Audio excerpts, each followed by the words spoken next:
Good morning students.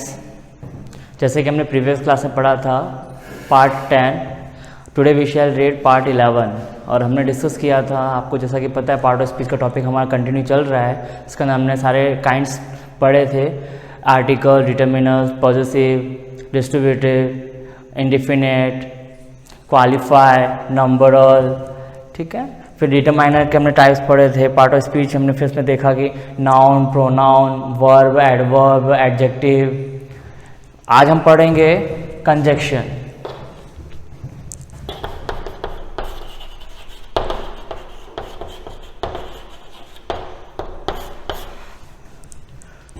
Many kinds of conjunctions. For example हम जैसा कि जानते हैं, हम पहले इसका डेफिनेशन जान लेंगे। टू शो और join two words or sentences is called conjunction। Conjunction का काम क्या होता है? ये क्या करता है? दो शब्दों और दो वाक्यों को जोड़ने का काम करता है। इसे क्या कहते हैं? कंजक्शंस कहते हैं हम।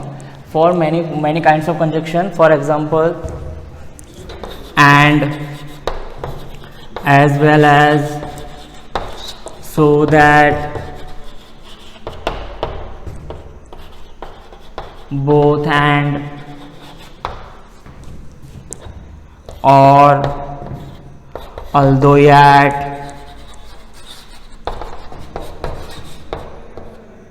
because,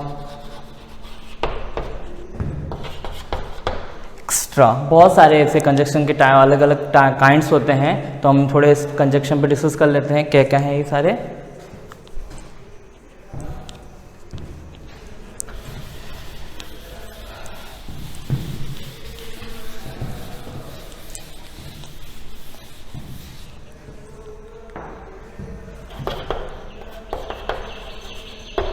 India, Pakistan,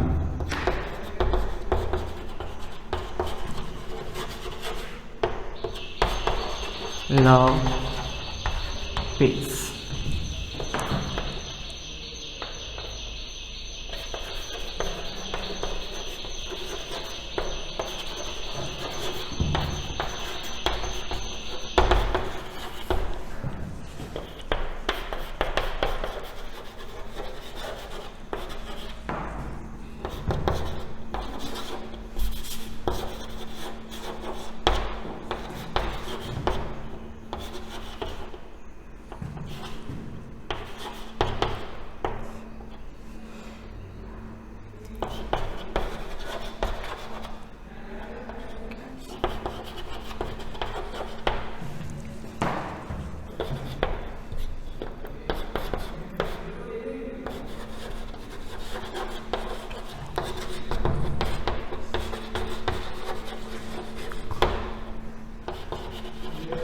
The room is hot.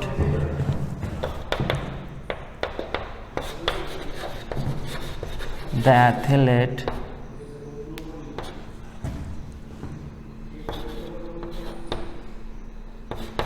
both fine and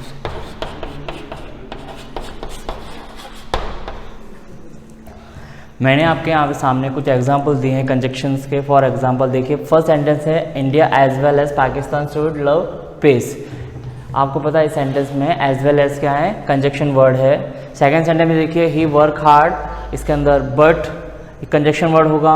although he is late yet he gets to catch the bus. इस सेंटेंस में ऑल्दो और येट दोनों कंजक्शन वर्ड हैं। सेकंड फोर्थ सेंटेंस में I turn on AC because the room is hot. इसके अंदर sentence में because conjunction word है। और लास्ट सेंटेंस में the athlete both fine and expel.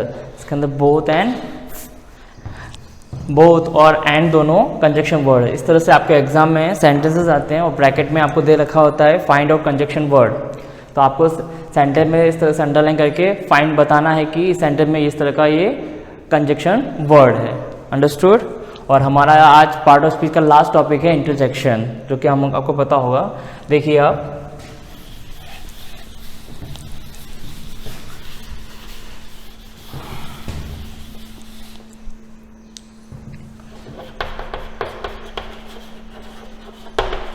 interjection.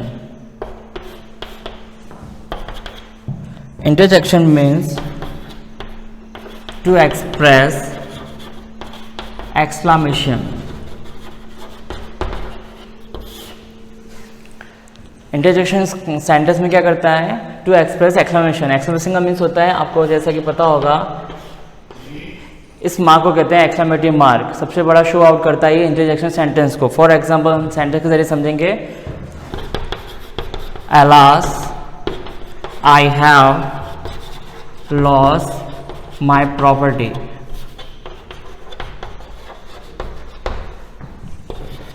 Hooray, we have won the match.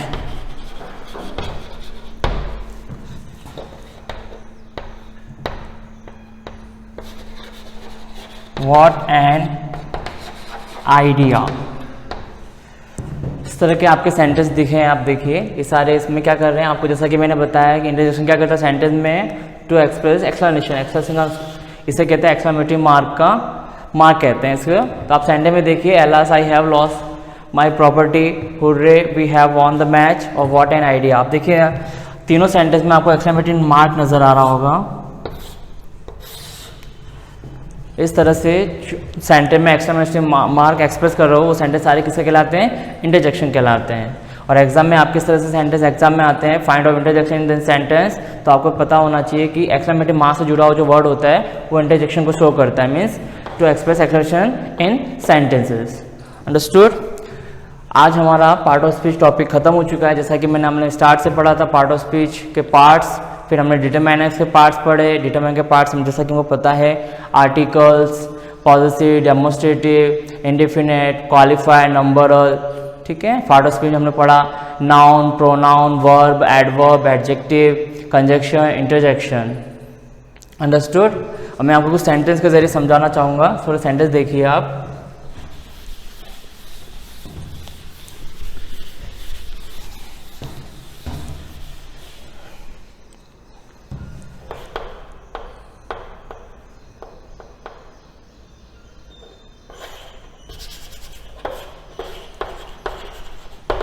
Sachin Tendulkar is a good player.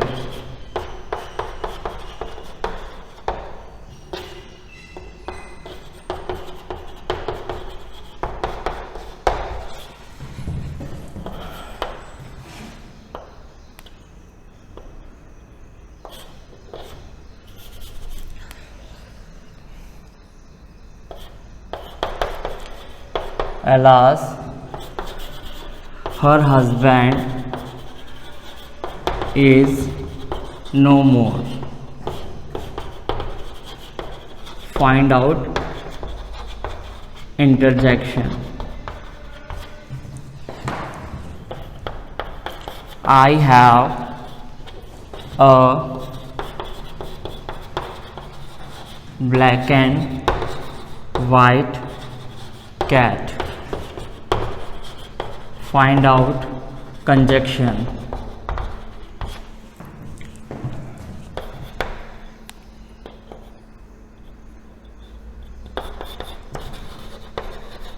I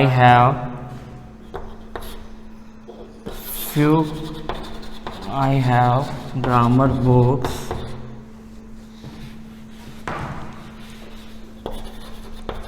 I have read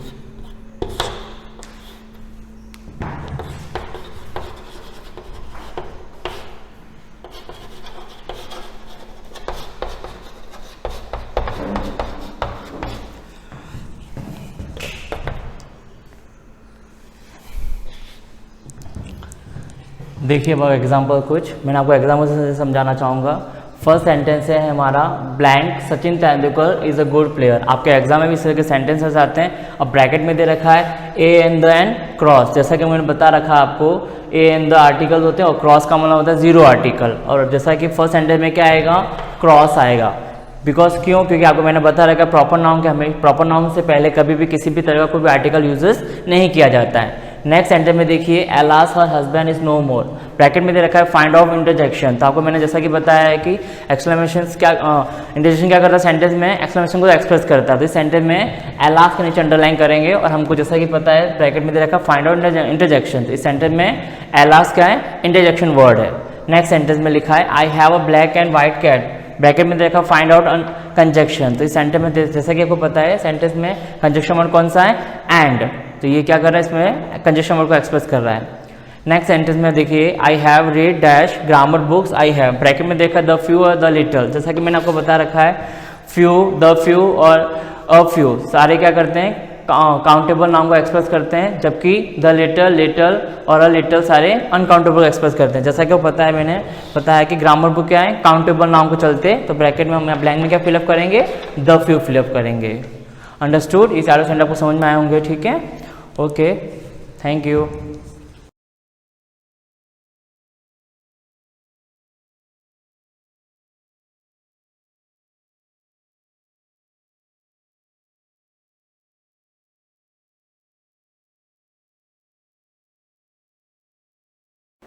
good morning बच्चों। आज हम किसी भी अभिक्रिया को बैलेंस करके कैसे लिखते हैं वो इस जो है ना आपके लेक्चर में डिस्कस करेंगे। तो किसी भी रिएक्शन को बैलेंस करना यानी कि इस तरफ कितने मॉलिक्यूल्स हैं, इस तरफ कितने मॉलिक्यूल्स हैं, वो हम बैलेंस करके लिखते हैं ना, 2 और 4, वो कैसे लिखते हैं। तो इसको बैलेंस करने का दो मेथड हैं, एक आयन इलेक्ट्रॉनिक मेथड और एक है ऑक्सीडेशन नंबर से। तो सबसे पहले हम रिएक्शन को आयन इलेक्ट्रॉनिक मेथड से बैलेंस करेंगे और उसमें भी 2 टाइप्स के वापस। अगर कोई रिएक्शन एसिडिक मीडियम में हो रही है तो उसको बैलेंस करने का अलग है, और अगर कोई रिएक्शन बेसिक मीडियम में हो रही है यानी क्षारीय माध्यम में हो रही है, अम्लीय माध्यम या क्षारीय माध्यम में हो रही है, तो रिएक्शन क्या होती है, अलग अलग तरह से बैलेंस करते हैं। तो सबसे पहले हम डिस्कस करेंगे, देखो मैंने एक रिएक्शन लिखी है MnO4 minus plus Br minus से क्या बन रहा है, MnO2 प्लस Br2। रिएक्शन लिखी अम्लीय माध्यम। अगर यह अम्लीय न लिखकर यहाँ पर H प्लस लिखा हुआ है तो भी आपको क्या मानना है कि वो रिएक्शन कौन सी है, अम्लीय है, ठीक है। अब इस रिएक्शन को हमको क्या करना है, बैलेंस करना है, संतुलित करना है। तो सबसे पहले रिएक्शन को 2 भागों में बांटना। अब देखिए, अब MnO4 से क्या बन रहा है, MnO2, और Br माइनस से क्या बन रहा है, Br2। यानी हमको रिएक्शन को क्या करना है, आधे आधे भागों में बांटना है।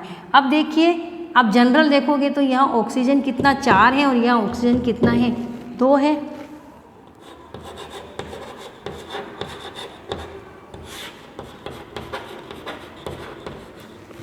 और यहाँ पे देखिए Br माइनस से क्या बन रहा है, Br2। अब देखिए आप, ऑक्सीजन की क्या हो रही, कमी। ऑक्सीजन की कमी इसका मतलब क्या होता है, अपचयन। तो यहाँ लिखिए आप अर्ध अपचयन अभिक्रिया। यानी सबसे पहले हम अभिक्रिया को 2 भागों में बांट देते हैं, ठीक है। ये अर्ध अपचयन है तो ये क्या हो गई, अर्ध ऑक्सीकरण, ठीक है। अब हमको क्या करना है, इसको संतुलित करना है।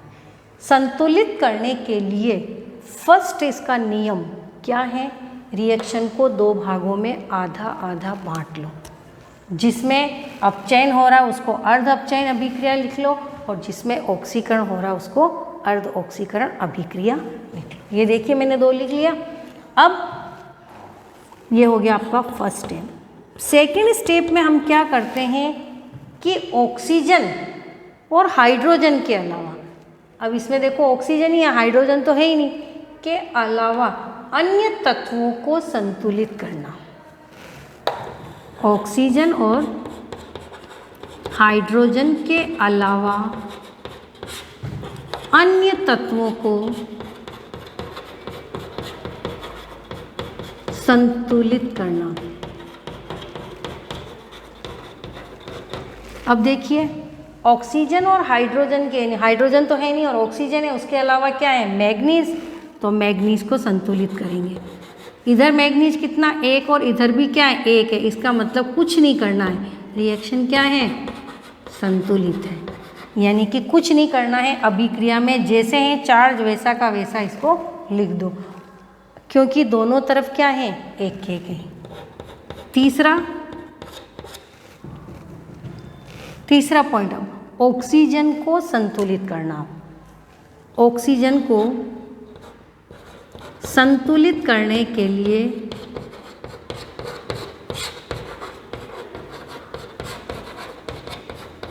जल के अणु जोड़ते हैं।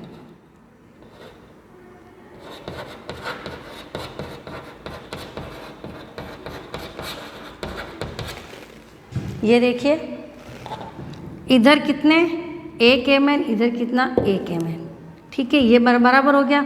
इधर ऑक्सीजन कितने, 4 और इधर ऑक्सीजन कितने, 2। ये रिएक्शन मैंने वापस लिखी। इधर 4 ऑक्सीजन है, इधर 2 ऑक्सीजन है, कितने का अंतर आ रहा है, 2 का। 2 इधर कम है, जिधर कम है उधर जल के अणु जोड़ दें। देख लीजिए आप, पहले मैंने आधी अभिक्रिया लिखी, फिर कार्बन और हाइड्रोजन के अलावा अन्य तत्वों को संतुलित करना, तो संतुलित ही है, बराबर है। फिर ऑक्सीजन को संतुलित करने के लिए जिधर कम हो उधर क्या करना, जल के अणु जितने कम हो, तो 4 हैं इधर, इधर कितने, 2, तो मैंने क्या कर दिए, 2 जल के अणु जोड़ दिए।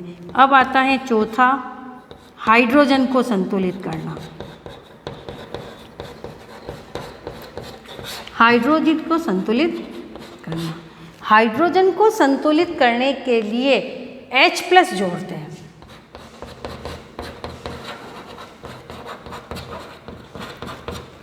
ठीक है, अम्लीय माध्यम में तो H+ जोड़ेंगे और क्षारीय माध्यम होगी तो रिएक्शन में OH- भी जोड़ेंगे। अब देखिए रिएक्शन को वापस देखो, ये MnO4- है, ये MnO2 है और ये 2H2। इधर कितने हाइड्रोजन, 1 भी नहीं है, इधर कितने हाइड्रोजन हो गए, 4, यानी इधर हमको कितने जोड़ने पड़ेंगे, 4।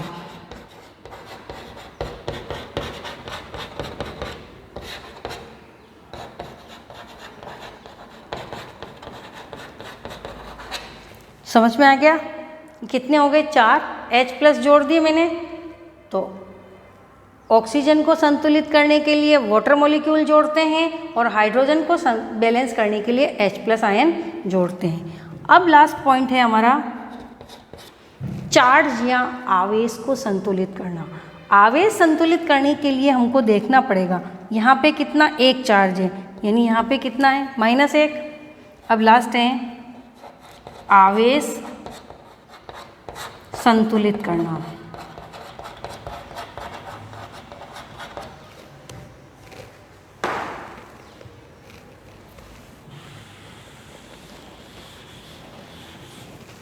इधर देखिए, आवेश संतुलित करने के लिए मैंने रिएक्शन क्या लिखी, MnO4- प्लस 4H+।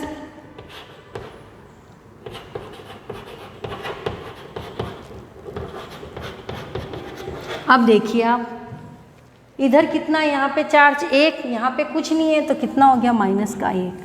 इधर कितना, 1+ का, और हाइड्रोजन कितने, 4, तो प्लस का 4 और माइनस का 1, डिफरेंस कितने का निकला, +3 का। +3 मतलब 3 इलेक्ट्रॉन क्या है, कम है। प्लस का मतलब इलेक्ट्रॉन कम, तो जिधर आता प्लस उधर ही इलेक्ट्रॉन जोड़ने। तो इधर देखिए -1, इधर कितना है, +4, डिफरेंस निकला 3 का। तो हम यहाँ क्या करेंगे, इसी साइड में 3 इलेक्ट्रॉन जोड़ देंगे। समझ में आ गया आपको, यहाँ 1 और ये प्लस के 4, डिफरेंस कितने का, +3 का। तो प्लस का मतलब कमी, तो जिधर प्लस का आता है उधर अपने को क्या करना, इलेक्ट्रॉन जोड़ना। 3 इलेक्ट्रॉन जोड़ दिए। ये आपकी एक अभिक्रिया क्या हो गई, संतुलित। इस अभिक्रिया को देंगे नंबर 1। एक बार और रिपीट कर रही हूँ, फिर उसको दूसरी रिएक्शन। इधर देखिए, अब Br से क्या बन रहा है, सबसे पहले वही हाइड्रोजन और ऑक्सीजन के अलावा बैलेंस करना, तो इधर Br कितना, 1 उधर कितना है 2, तो हम क्या करेंगे, इसको भी क्या कर देंगे 2 लगा देंगे। तो दोनों तरफ Br क्या हो गए बराबर। अब ऑक्सीजन है ही नहीं, कुछ है ही नहीं, ना ऑक्सीजन है ना हाइड्रोजन, तो डायरेक्ट कहाँ आ जाएंगे चार्ज पे। यहाँ पे कितना -2 और यहाँ पे कितना 0। -2 का मतलब होता है इलेक्ट्रॉन ज़्यादा, -2 का मतलब क्या होता है, इधर इलेक्ट्रॉन ज़्यादा और इधर इलेक्ट्रॉन कम है। जिधर माइनस ज़्यादा होते हैं उसके अपोजिट साइड में हमको क्या करना है, इलेक्ट्रॉन जोड़ने। यानी कि प्लस होते हैं तो उसी साइड में और माइनस हो तो अपोजिट साइड में। तो ये आपकी इक्वेशन हो गई नंबर 2। अब आपको मैं वापस एक बार रिपीट करके बता रही हूँ। सबसे पहले रिएक्शन को 2 भागों में बांट लीजिएगा। जिसका ऑक्सीकरण हो रहा है उसको अर्ध ऑक्सीकरण अभिक्रिया और जिसका अपचयन हो रहा है वो अर्ध अपचयन अभिक्रिया। यहाँ से मेरे को कैसे पता चला अभिक्रिया, देखिए यहाँ पे 4 ऑक्सीजन थे, 2 O2, तो मैंने इनको क्या कर दिया बराबर कर दिया। फिर ऑक्सीजन और हाइड्रोजन के अलावा अन्य तत्वों को बैलेंस करना, बराबर थे तो कुछ नहीं करना, जबकि इधर देखिए इधर 1 था इधर 2 थे तो मैंने 2 लगा दिए। अब ऑक्सीजन को संतुलित करने के लिए क्या जोड़ना है, वाटर मॉलिक्यूल। इधर ऑक्सीजन 4 हैं इधर 2 हैं तो 2 मैंने क्या लगा दिए जल के अणु। अब इधर हाइड्रोजन 4 हो गए, इधर कुछ है ही नहीं, होता तो अपन डिफरेंस निकालते, अब है ही नहीं तो क्या करना अपने को, जितने H हैं वो उनको बैलेंस करने के लिए अपने को क्या जोड़ना H+, तो 4H+ जोड़ दिया। लास्ट में हमको क्या करना, आवेश संतुलित करना। तो आवेश संतुलित करने के लिए हमको जो चार्ज है उसको लिख लो, ये -1 और ये +4, डिफरेंस कितने का निकला +3, ठीक है ना। तो +3 का मतलब 3 इलेक्ट्रॉन कम। अब यहाँ पे 3 इलेक्ट्रॉन और यहाँ पे 2 इलेक्ट्रॉन। अब दोनों ही रिएक्शन को, रिएक्शन नंबर 1 और रिएक्शन नंबर 2, रिएक्शन नंबर दोनों में क्या करना अपने को, इलेक्ट्रॉन बराबर करने। तो रिएक्शन नंबर 1 को हम किससे मल्टीप्लाई करेंगे 2 से, और रिएक्शन नंबर 2 को किससे मल्टीप्लाई करेंगे 3 से, और फिर दोनों को जोड़ देंगे तो जो रिएक्शन आएगी वो आपकी क्या होगी, बैलेंस अभिक्रिया। अब आप देखिए कैसे,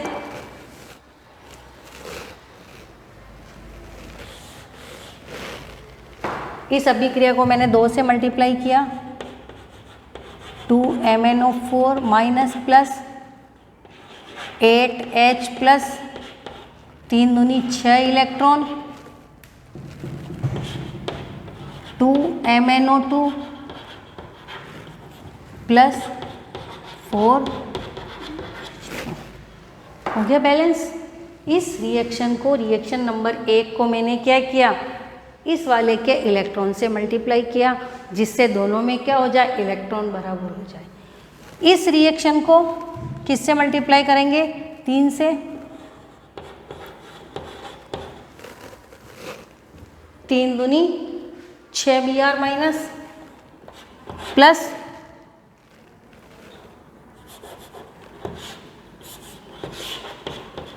3 Br2 प्लस 3 को 2 से मल्टीप्लाई करेंगे तो कितने हो जाएंगे 6 इलेक्ट्रॉन। अब क्या हो गया, दोनों ही रिएक्शन में इलेक्ट्रॉन भी बैलेंस हो गए। अब हम इनको क्या करेंगे, रिएक्शन नंबर 3 और 4 को हम क्या करेंगे, जोड़ेंगे। जोड़ने के लिए इधर इधर वाले, एक साइड वाले है ना, लेफ्ट हैंड साइड वाले लेफ्ट हैंड साइड में और राइट हैंड साइड वाले राइट हैंड साइड में लिखते हैं। अपोजिट कट सकते हैं, सेम वाले जुड़ते हैं। अब आप देखिए 6 इलेक्ट्रॉन से 6 इलेक्ट्रॉन उड़ गए। अब कोई भी चीज़ कॉमन नहीं है तो इधर वाले हम इधर लिख देंगे, इधर वाले उधर लिख देंगे। अब देखिए ये 2MnO4 plus 6 Br minus plus 8H plus, इधर 2MnO2 प्लस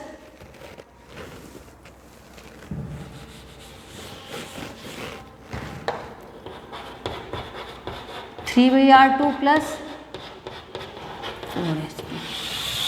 अब आप रिएक्शन चेक कीजिए, बैलेंस हो गई। ये देखिए 2Mn 2Mn 6Br, 3 को 2 से मल्टीप्लाई करो, कितने हो गए 6Br। बैलेंस 8H, 4 को 2 से मल्टीप्लाई करो 8H। ऑक्सीजन देखिए आप, इधर कितने, 4 को 2 से मल्टीप्लाई करो 8, इधर भी देखिए आप 4 ये और 2 दूनी 4, 8 ऑक्सीजन। यानी रिएक्शन क्या हो गई आपके, संतुलित हो गई। अब देखिए चार्ज बैलेंस है कि नहीं है, सारे एलिमेंट बराबर हैं। अब चार्ज माइनस का 2, एक यहाँ है और 2 यहाँ, तो इसको हमने मल्टीप्लाई कर दिया। यहाँ माइनस का 1 और 6, माइनस के 6, यहाँ 1 प्लस का और यहाँ 8, यानी प्लस का 8। इन दोनों को बीजिए, योग करेंगे तो कितना हो जाएगा, -8 और ये +8। तो जितना प्लस है उतना ही क्या है, माइनस है, तो क्या हो गया, कैंसिल हो गया।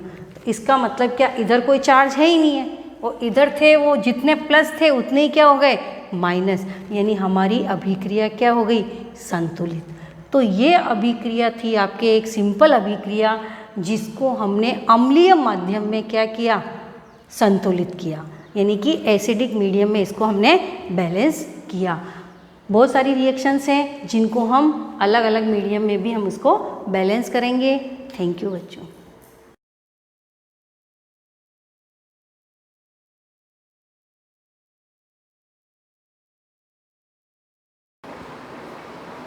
Good morning students. Last class में हम एरर को कैलकुलेट करने के लिए पढ़ रहे थे, और एरर में हमने क्या लास्ट कैलकुलेट किया था, मीन एब्सोल्यूट एरर को हमने कैलकुलेट कर दिया था। और मीन एब्सोल्यूट एरर हमारी कौन सी आ गई थी, डेल्टा ए मीन। ठीक है, तो ये हमारी मीन एब्सोल्यूट एरर थी। अब जैसे कि मैंने आपको बोला कि एक व्यक्ति है और एक व्यक्ति को बोला कि लेंथ मेजर करो। ठीक है, एक लेंथ मेजर करो, और वो लेंथ कितनी है, 10 मीटर।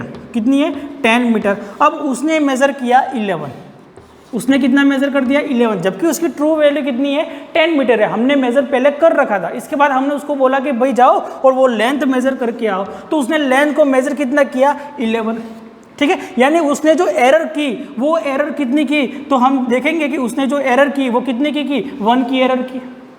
ठीक है, 1 की उसने क्या की, एरर की, क्योंकि हमारी ट्रू वैल्यू कितनी थी, 10 थी, और उसने कितना मेजर कर दिया, 11 मेजर कर दिया, जबकि ओरिजिनल वैल्यू उसकी कितनी थी, 10 थी। ठीक है, तो उसने एरर कितनी की, 1 की। ठीक है, अब दूसरे आदमी को हमने बोला एक लेंथ मेजर करके आओ। ठीक है, उसने भी लेंथ को मेजर किया, और वो लेंथ जो थी हमारी वो थी 100 मीटर। कितनी लेंथ थी, 100 मीटर, और उसने मेजर किया 102। कितना मेजर कर दिया, 102 मेजर कर दिया। कितना मेजर कर दिया, 2 मेजर कर दिया, 102। यानी इसने जो एरर की वो कितनी की, 2 एरर की। अब बताओ कि एक जो पहला फर्स्ट जो आदमी था उसने एरर कितनी की, 1 की एरर की, और जो सेकेंड आदमी था हमारा और उसने एरर कितनी की, 2 की। तो दोनों में से ज़्यादा एरर किसने की, दोनों में से ज़्यादा एरर किसने की। तो हम देखेंगे एब्सोल्यूट एरर देखेंगे, तो एब्सोल्यूट एरर के हिसाब से ज़्यादा एरर किसने की, तो ज़्यादा एरर की है सेकेंड आदमी ने। पर हम देखेंगे कि रिलेटिव एरर या फ्रैक्शनल एरर के हिसाब से हम देखेंगे तो इसने 10 मीटर पर 1 की एरर की है और इसने 100 मीटर पर 2 की एरर की है। तो ज़्यादा एरर किसने की है, तो इसने 1 की एरर की है। कितने के ऊपर, 10 के ऊपर। और इस वाले व्यक्ति ने कितने की एरर की है, 2 एरर की है, और किस पर की है, 100 पर। तो ज़्यादा एरर किसने की है, तो ज़्यादा एरर किसने की है, फर्स्ट वाले व्यक्ति ने, या फर्स्ट जो आदमी जिसको हमने भेजा था जिसने 10 मीटर पर 1 मीटर की एरर की थी। क्योंकि इसने 10 मीटर पर अगर 1 मीटर की एरर की है, तो अगर 100 मीटर इसको मेजर करवाएंगे, 100 मीटर इसको अगर मेजर करवाएंगे तो ये कितनी एरर करेगा, तो ये 10 की एरर करेगा। क्योंकि 10 मीटर पर इसने 1 की है, तो 100 मीटर पर अगर इसको मेजर करवाएंगे तो हो सकता है ये कितनी एरर कर दे, ये 10 की एरर कर दे। ठीक है, अब इस आदमी ने 100 मीटर पर कितनी एरर की है, 2 एरर की है। तो अगर हम एब्सोल्यूट एरर देखें कि एब्सोल्यूट एरर का फॉर्मूला हमारा क्या होता है कि जो ट्रू वैल्यू उसमें से मेजर वैल्यू को माइनस करेंगे तो वो जो आएगी वो क्या आएगी, एरर आएगी। तो सेकंड व्यक्ति ने कितनी एरर की, 2 की, और फर्स्ट व्यक्ति ने कितनी, 1 की एरर की है। तो एब्सोल्यूट एरर के हिसाब से देखेंगे तो सेकंड व्यक्ति ने ज्यादा एरर की है और फर्स्ट व्यक्ति ने कम एरर की है। पर रिलेटिव देखें हम कि इसने 10 पर क्या किए, 1 की एरर की है, और इसने 100 पर कितनी एरर की है, 2 की एरर की है। यानी इसकी एरर का परसेंटेज कैसा होगा, ज्यादा होगा, और इसकी एरर का परसेंटेज कैसा होगा, कम होगा। यानी इसने कितनी एरर की है, तो अगर परसेंटेज में देखें यानी 100 पे 2, तो एक 100 पे कितना हो गया, तो इसके जो परसेंटेज निकलेगा वो कितना निकलेगा, 2%। यानी इसने जो एरर की वो कितनी की, 2% की है। और अगर इसका भी परसेंटेज निकालेंगे तो इसका जो परसेंटेज होगा वो कितना निकल जाएगा, तो इसका निकल जाएगा 10%। यानी इसने कितनी एरर की है, 10%। 10%, तो 2% ज़्यादा होता है कि 10% ज़्यादा होता है? तो हम जानते हैं 10% क्या होता है, ज़्यादा होता है। यानी फर्स्ट वाले व्यक्ति ने क्या किए, एरर ज़्यादा किए, और सेकंड वाले व्यक्ति ने एरर कैसे किए, कम किए। अगर इनका फ्रैक्शनल एरर देखें हम, ये तो हमने जो एरर देखी वो कौन सी है, परसेंटेज एरर, और परसेंटेज में हमने देखा कि सेकंड वाले व्यक्ति की एरर कैसी है, कम है, और फर्स्ट वाले व्यक्ति की एरर कैसी है, ज़्यादा। अगर इनका फ्रैक्शनल देखें हम या रिलेटिव एरर देखें तो एक व्यक्ति ने 10 पर 1 मीटर की एरर की है और दूसरे व्यक्ति ने 2 की एरर की है 100 पर। अगर इनका देखेंगे तो फ्रैक्शनल एरर कितनी आ जाएगी, तो ये आ जाएगी 0.1। कितनी आ गई, 0.1, और इसकी जो एरर आएगी वो कितनी आएगी, 0.02। तो हम देखते हैं कि 0.02 कैसा है, 0.1 के कंपेयर में कैसा है, छोटा है। यानी फ्रैक्शनल एरर कैसी है, तो फ्रैक्शनल एरर सेकंड व्यक्ति की कैसी है, सेकंड आदमी जो है हमारा उसकी कैसी है, कम है, और फर्स्ट आदमी की कैसी है, ज़्यादा। क्योंकि फर्स्ट आदमी ने क्या किया, 10 मीटर पर 1 मीटर की एरर की, ठीक है, और सेकंड व्यक्ति ने क्या किया, 100 मीटर उसने मेजर किया, तब जाके उसने कितनी एरर की, 2 मीटर की एरर की। तो अगर हम एब्सोल्यूट एरर के हिसाब से देखें तो एब्सोल्यूट एरर के हिसाब से सेकंड व्यक्ति की एरर कैसी है, ज़्यादा है। और हम अगर देखें कि रिलेटिव एरर और फ्रैक्शनल एरर जिसको हम कहते हैं, और रिलेटिव एरर और फ्रैक्शनल एरर का फॉर्मूला क्या है, तो उसका फॉर्मूला मैं यहाँ लिख लेता हूँ। तो उसका फॉर्मूला है delta A mean upon A mean. यानी डेल्टा ए मीन क्या है, तो डेल्टा ए मीन क्या है, तो एब्सोल्यूट एरर, तो एब्सोल्यूट मीन एब्सोल्यूट एरर, और mean absolute error divide by क्या है, मीन वैल्यू, या हम कह सकते हैं ट्रू वैल्यू। तो ये जो वैल्यू आएगी उस वैल्यू को हम बोलेंगे रिलेटिव एरर। क्या बोलेंगे हम, रिलेटिव एरर, ठीक है, या हम इसको कह सकते हैं फ्रैक्शनल एरर। क्या कहेंगे, फ्रैक्शनल एरर। तो जो मीन एब्सोल्यूट एरर आई, मीन एब्सोल्यूट एरर को हम किससे डिवाइड करेंगे, मीन वैल्यू से हम डिवाइड करेंगे। तो जो एरर आएगी उस एरर को हम बोलेंगे रिलेटिव एरर, या हम बोलेंगे उसको फ्रैक्शनल एरर। तो जो पहला आदमी था उसकी फ्रैक्शनल एरर कितनी थी, 0.1 थी, और जो सेकंड आदमी था उसकी जो फ्रैक्शनल एरर थी वो कितनी थी, 0.02 थी। और हम देखते हैं कि 0.1 इज ग्रेटर देन 0.02, ठीक है। तो एरर ज़्यादा किसने की, तो पहले वाले आदमी ने एरर ज़्यादा की। और एब्सोल्यूट एरर के हिसाब से देखें तो इसने कितनी एरर की, 1, और इसने कितनी की, 2। तो एरर किसकी ज़्यादा है, सेकंड वाले व्यक्ति की ज़्यादा है, ठीक है। अब इसी फ्रैक्शनल वैल्यू में ये जो फ्रैक्शनल वैल्यू हमारी आई या रिलेटिव वैल्यू जो आई उसको हम 100 से मल्टीप्लाई कर देंगे, तो जो एरर होगी उस एरर को हम बोलेंगे परसेंटेज एरर। और परसेंटेज एरर का फॉर्मूला क्या बन जाएगा, तो परसेंटेज एरर का अगर हम फॉर्मूला बनाना चाहें तो वो फॉर्मूला क्या बन जाएगा, तो क्या हो जाएगा उसका, delta A mean divide by A mean multiply 100। यानी जैसे कि हमने देखा कि फर्स्ट व्यक्ति की जो एरर है वो कितनी है, तो फर्स्ट जो व्यक्ति था उसकी एरर कितनी है, 10% है, यानी 10 पर 1 की गलती, यानी 10%। और सेकंड जो व्यक्ति उसकी जो एरर है वो एरर कितनी है, तो हमने देखा 100 पे 2, यानी कितना, 2%। कितनी एरर कर दी, पूरे ऑब्जर्वेशन में 2% एरर की, और पहले वाले ने 10% एरर की, ठीक है। तो इसका मतलब क्या हो गया, फर्स्ट वाले की एरर कैसे है, परसेंटेज, जो एरर का जो परसेंटेज है वो फर्स्ट वाले का ज़्यादा है और सेकंड वाले का कैसा है, कम है। कैसा है, कम। तो परसेंटेज एरर किसको बोलेंगे, तो ये कौन सी होगी हमारी परसेंटेज एरर, ठीक है। और परसेंटेज एरर के लिए हमने क्या किया, जो हमारी रिलेटिव या फ्रैक्शनल एरर आई उसको हमने क्या किया, 100 से मल्टीप्लाई कर दिया। तो हमारी जो एरर आएगी वो एरर कौन सी होगी, परसेंटेज एरर होगी। तो इसमें अगर आप इस क्वेश्चन को करना चाहो, कोई एक क्वेश्चन अगर मैं दे दूँ आपको, अलग अलग डिफरेंट रीडिंग दे दूँ, तो उस क्वेश्चन को आप इन सारे फॉर्मूलेस को याद करके कर सकते हो। कि जैसे कि हमने कुछ रीडिंग ली, ठीक है, और हमारी जो रीडिंग है वो है A1 जो रीडिंग है हमारी वो 5 है, A2 जो रीडिंग है हमारी वो है 6 है, A3 जो रीडिंग है हमारी वो 4 है, और A4 जो रीडिंग है हमारी वो कितनी है, तो उसको हमने बोल दिया 4.5 है। कितनी है, 4.5 है। और A5 जो हमारी रीडिंग है उसको हमने बोल दिया 5.5। कितनी, 5.5 है। अब ये हमने कोई एक एक्सपेरिमेंट कर रहे हैं या कोई एक मेजरमेंट कर रहे हैं जिसमें हमने 5 कैलकुलेशन की, यानी 5 रीडिंग हमने ली। अब इन 5 रीडिंग का हम एरर निकालना चाहते हैं कि जो हमारा मेजरमेंट है उसमें एरर कितनी है। तो उसके लिए हम क्या करेंगे, तो सबसे पहले हमारा कंसेप्ट क्या कहता था कि हम ट्रू वैल्यू निकालेंगे। क्या निकालेंगे, हम ट्रू वैल्यू निकालेंगे। तो ट्रू वैल्यू कैसे निकालेंगे, तो इन सब का क्या कर देंगे, सम कर देंगे और डिवाइड बाय टोटल नंबर कर देंगे। तो इन सब का सम करोगे तो हमको क्या निकालनी है, ए मीन निकालनी है। और ए मीन इज इक्वल टू क्या हो जाएगा, 5 + 6 + 4 + 4.5 + 5.5, ठीक है, ये 5 रीडिंग है, डिवाइड बाय क्या करेंगे 5, क्योंकि टोटल नंबर कितने 1 2 3 4 और 5 रीडिंग है, टोटल डिवाइड बाय 5 कर दिया हमने, तो कितना हो जाएगा, ये 4 है और ये 6 कितना 10 और ये कितना हो गया 15 और 5 ये कितना हो गया 24 और ये कितना हो गया 24 और 0.5 और 0.5 यानी 25 हो गया, कितना हो गया 25। एक बार और देख लो इसको, 5 और 6 कितना हो गया 11 और 4 कितना हो गया 15 और 5 कितना हो गया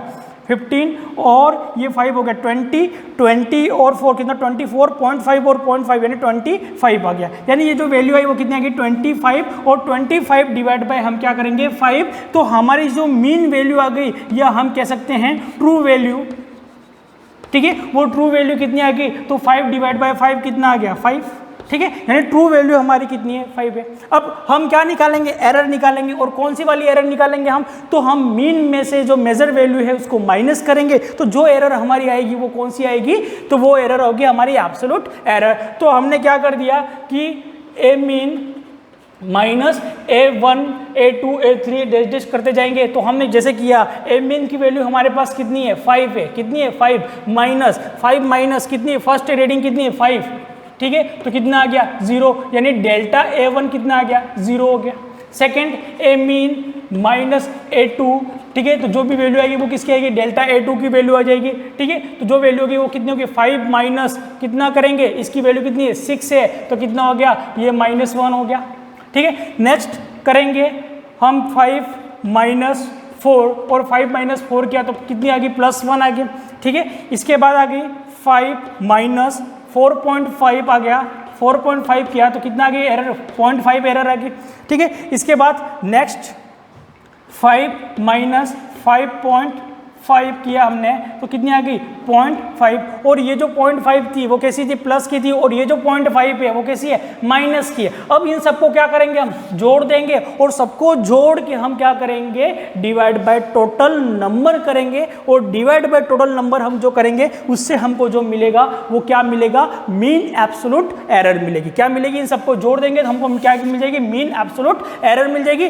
total divide by total number तो मीन एब्सोल्यूट एरर मिल जाएगी। अब ये जो मीन एब्सोल्यूट एरर आई, ठीक है, अब उस मीन एब्सोल्यूट एरर से हम क्या करेंगे ट्रू वैल्यू को डिवाइड करेंगे। जो भी मीन एब्सोल्यूट एरर आ गई कि जैसे आ गई ये डेल्टा एम आ गई, ठीक है, मीन एब्सोल्यूट एरर, इसको क्या करेंगे हम ट्रू वैल्यू से डिवाइड करेंगे, और ट्रू वैल्यू कौन सी है हमारे एम है यानी ए मीन, और उसे डिवाइड करेंगे। जो भी वैल्यू आएगी यहाँ पर उसको हम क्या बोलेंगे, तो वो जो हमारी वैल्यू होगी वो कौन सी होगी, फ्रैक्शनल एरर, या हम कह सकते हैं रिलेटिव एरर। और उसी रिलेटिव एरर को हम 100 से मल्टीप्लाई करेंगे, तो उस 100 से मल्टीप्लाई करने पर हमको जो वैल्यू मिलेगी वो कौन सी एरर मिलेगी, परसेंटेज एरर मिलेगा, कि ये जो ऑब्जर्वेशन हमने लिया, ये जो रीडिंग हमने ली, इसके अंदर कितनी परसेंटेज एरर है, कितनी फ्रैक्शनल एरर है, कितनी एब्सोल्यूट एरर है, कितनी मीन एब्सोल्यूट एरर है, वो सारे हमारे पास फॉर्मूले तैयार है, और उन्हीं फॉर्मूले की हेल्प से आगे आप इसको सोल्व करना, ठीक है।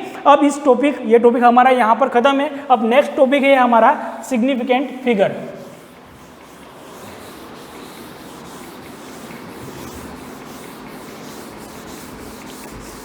सिग्निफिकेंट फिगर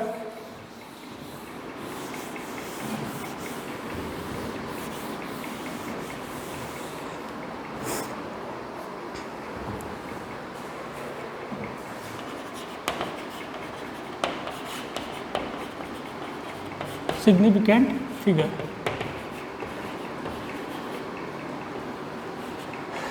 सिग्निफिकेंट फिगर चौक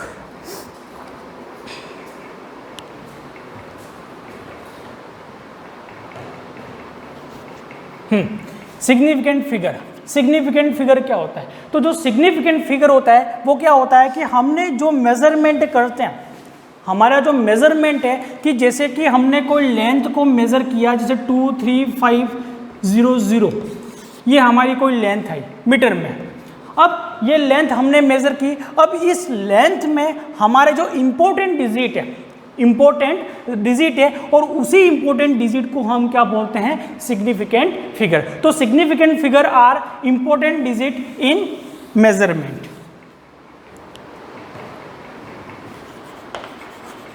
significant figure are important digit in a measurement, ठीक है। तो हम कोई भी मेजरमेंट करें, उस मेजरमेंट के अंदर जो इंपॉर्टेंट डिजिट है, जो हमारे जो मेजरमेंट है उसको क्या करें, उसको करेक्ट भी कर सकते हैं और उसको रॉन्ग भी कर सकते हैं। अगर उन डिजिट में से अगर कोई डिजिट हमने नहीं लिखी तो वो मेजरमेंट हमारा गलत भी हो सकता है। अगर हमने लिखी है और हमने ज़्यादा लिख दी तो हमारा मेजरमेंट में कुछ ना कुछ एरर भी आ सकती है। तो वो जो डिजिट होती है जो हमारे मेजरमेंट के लिए इंपॉर्टेंट होती है, उन डिजिट को हम क्या बोलते हैं, सिग्निफिकेंट फिगर। क्या बोलते हैं हम, सिग्निफिकेंट फिगर, ठीक है। तो वो सिग्निफिकेंट फिगर के रूल्स क्या है, तो हम किसको सिग्निफिकेंट फिगर बोलेंगे कि जैसे कि हमने आपको बोला कि सर बॉम्बे का डिस्टेंस मेजर कर दो ना यहाँ से, तो आपने मेजर करके एक व्यक्ति ने बोला कि यहाँ से सर कितना है, 2000 किलोमीटर है।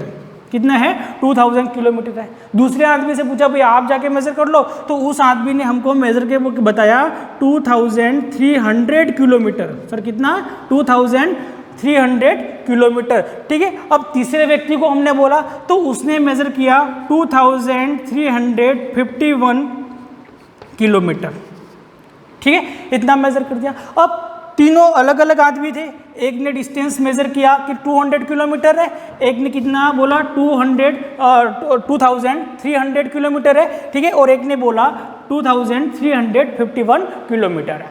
तो सबने अलग अलग डिस्टेंस मेजर किया।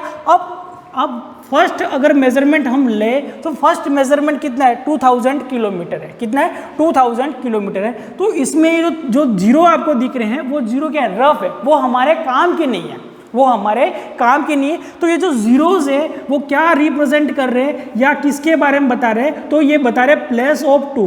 क्या बता रहे हैं, प्लेस ऑफ 2, यानी ये जो 30 है वो बता रहे हैं कि जो आपका 2 है वो किसके अंदर है, 1000 के प्लेस पर है। कहाँ पर है, 1000 के प्लेस पर है। तो यहाँ पर ये जो 3 डिजिट है, 30 है, वो हमारे काम के नहीं है। वो किसके बारे में बताते हैं कि वो बताते हैं 2 के प्लेस के बारे में, कि जो हमारा 2 है वो कहाँ पर है, 1000 में। कहाँ पर है, 1000 में है। तो यहाँ पर अगर हम देखेंगे तो इंपॉर्टेंट डिजिट हमारा कौन है, 2, यानी यहाँ पर जो सिग्निफिकेंट फिगर है वो कितना है, तो सिग्निफिकेंट फिगर है 2। तो सिग्निफिकेंट फिगर का जो फॉर्मूला होता है वो क्या होता है, certain digit plus 1 uncertain digit, यानी कितनी होगी, these are certain digit plus 1 uncertain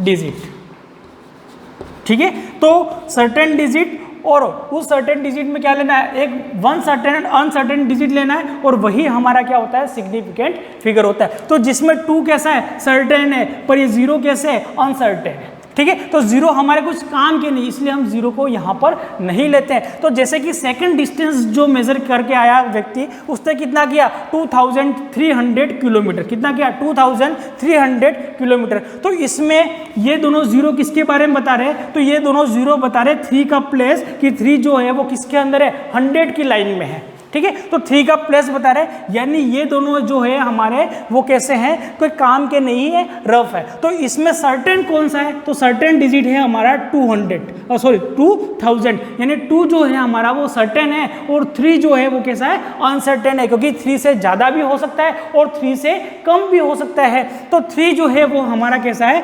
uncertain है। तो 1 सर्टेन डिजिट, यानी जो जितने भी सर्टेन डिजिट होगी नंबर के अंदर, मेजरमेंट के अंदर, वो सारे certain digit plus 1 uncertain digit लेंगे, और वही हमारा क्या होगा, सिग्निफिकेंट फिगर होगा। तो यहाँ पर 2 कैसा है, सर्टेन है, कि हमको पता है कि 2000 की लाइन में है, 3000 है नहीं और 2000 से कम भी है नहीं, यानी 2 कैसा है हमारा, सर्टेन हो गया, और 3 हमारा सर्टेन नहीं है, क्योंकि 4 भी हो सकता है, 5 भी हो सकता है, ठीक है, और 2 भी हो सकता है, तो 1 भी हो सकता है। तो 3 हमारा सर्टेन नहीं है। तो 3 हमारा जो डिजिट है वो कैसा है, अनसर्टेन है। कैसा है, अनसर्टेन है, ठीक है। तो 2 सर्टेन है और 3 कैसा है, अनसर्टेन है। तो इसके अंदर अनसर्टेन डिजिट कितने हैं, तो अनसर्टेन डिजिट कितने, 1 है, और सर्टेन डिजिट भी कितने हैं, 1 है। तो इसके अंदर जो सिग्निफिकेंट डिजिट होंगे इस नंबर के अंदर, वो टोटल सिग्निफिकेंट नंबर होंगे, सॉरी इसके अंदर जो सिग्निफिकेंट डिजिट है वो कितने हैं, 1, क्योंकि 2 ही है तो कितना है, 1 है। और इसके अंदर जो सिग्निफिकेंट डिजिट है वो कितने हैं, 2 है, यानी 2 के साथ certain digit plus 1 uncertain digit, तो 3 कैसा है, अनसर्टेन। यानी total number of significant figure कितने, इसके अंदर सिग्निफिकेंट डिजिट कितने हैं यहाँ पर, तो यहाँ पर 2 है। अब ये जो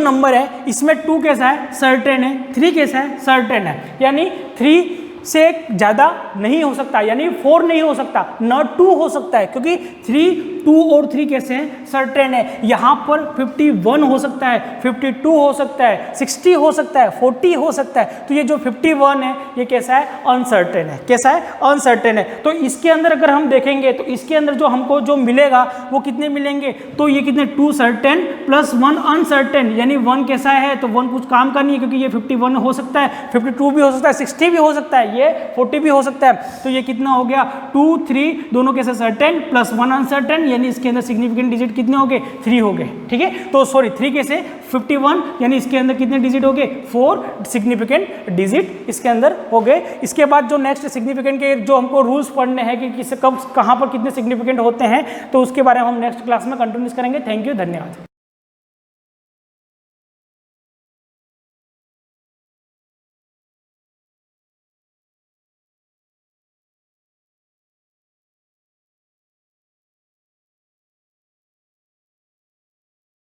गुड मॉर्निंग एवरीवन। जैसा आप जानते हो कि हमने साइटोप्लाज्म स्टार्ट किया था, प्रीवियस क्लास आपने देखी होगी और वो आपने वहाँ पे इसको समझ लिया होगा जो साइटोप्लाज्म के बारे में। तो हमने स्टार्ट किया था लेकिन ये कंप्लीट नहीं हो पाया था, क्योंकि हमारा जो एक टाइम लिमिट होती है क्लास की, जिसकी वजह से साइटोप्लाज्म में वहाँ पे कंप्लीट नहीं कर सका था। उससे आगे जो बचा हुआ था वो पार्ट हम देख लेते थे। हमने साइटोप्लाज्म में इसको डिफरेंशिएट किया था 2 पार्ट के अंदर, साइटोप्लाज्मिक मैट्रिक्स, आपने प्रीवियस वीडियो देखा होगा तो आपको पता होगा साइटोप्लाज्मिक मैट्रिक्स और साइटोप्लाज्मिक स्ट्रक्चर के बारे में, यानी सेल ऑर्गेनल और आपका सेल इंक्लूजन किसके अंदर आते हैं, साइटोप्लाज्मिक स्ट्रक्चर। यानी साइटोप्लाज्मिक स्ट्रक्चर कहते हैं किसको, यूँ पूछा जाए आपको तो उसके अंदर सीधा आपको 2 वर्ड के अंदर नाम दे देना है कि एक तो आपका सेल ऑर्गेनल्स और दूसरा आपका सेल इंक्लूजन्स। जो होता है वो क्या कहलाएगा, आपका साइटोप्लाज्मिक स्ट्रक्चर कहलाएगा। और मैट्रिक्स जो होता है वो वास्तव में आपका साइटोप्लाज्म होता है, मतलब कंप्लीट जो पार्ट है साइटोप्लाज्म का उसको हम साइटोप्लाज्मिक मैट्रिक्स कहते हैं। अब साइटोप्लाज्मिक मैट्रिक्स के अंदर मैंने आपको कुछ पॉइंट्स बताए थे, ये होता क्या है, मैंने बताया था कि जो आपके सेल ऑर्गेनल्स और सेल इंक्लूजन यानी पूरा साइटोप्लाज्मिक स्ट्रक्चर जिसके अंदर प्रेजेंट होता है उस पार्ट को हम क्या कहते हैं, साइटोप्लाज्मिक मैट्रिक्स कहते हैं। इसके बाद मैंने बताया था जितनी भी मेटाबॉलिक एक्टिविटीज़ है आपकी, मतलब आपके बॉडी के अंदर होने वाली हर मेटाबॉलिक एक्टिविटी जिस सेल के अंदर हो रही है वो सेल के अंदर कहाँ पे होती है, साइटोप्लाज्मिक मैट्रिक्स के अंदर होती है। लगभग मेटाबॉलिक एक्टिविटी साइटोप्लाज्मिक मैट्रिक्स के अंदर ही होती है। इसके बाद मैंने आपको बताया था इससे रिलेटेड जितने भी एंजाइम्स होते हैं वो सारे किसके अंदर प्रेजेंट होते हैं, साइटोप्लाज्मिक मैट्रिक्स के अंदर। और मैंने आपको बताया भी था एक प्रोसेस के बारे में, यानी फोटो रेस्पिरेशन पढ़ेंगे हम तब मैं आपको बताऊंगा ग्लाइकोलाइसिस होता क्या है, यानी ग्लाइकोलाइसिस की जो प्रोसेस होती है वो किसके अंदर कंप्लीट होती है, साइटोप्लाज्म के अंदर होती है, या फिर उसको हम कह सकते हैं साइटोप्लाज्मिक मैट्रिक्स के अंदर कंप्लीट होती है। इसके बाद मैंने आपको बताया था कि प्रॉपर डिस्ट्रीब्यूशन जो भी है वो भी किसके थ्रू होता है, आपके साइटोप्लाज्मिक मैट्रिक्स के अंदर होता है। अब हम बात करें कि साइटोप्लाज्म जो होता है आपका सेल के अंदर डिस्ट्रीब्यूटेड कैसे होता है, सारी हमने तो डिस्कस कर ली थी, लेकिन ये डिस्ट्रीब्यूटेड कैसे होता है तो हम बात करेंगे यहाँ पे साइटोप्लाज्म या साइटोप्लाज्मिक डिस्ट्रीब्यूशन।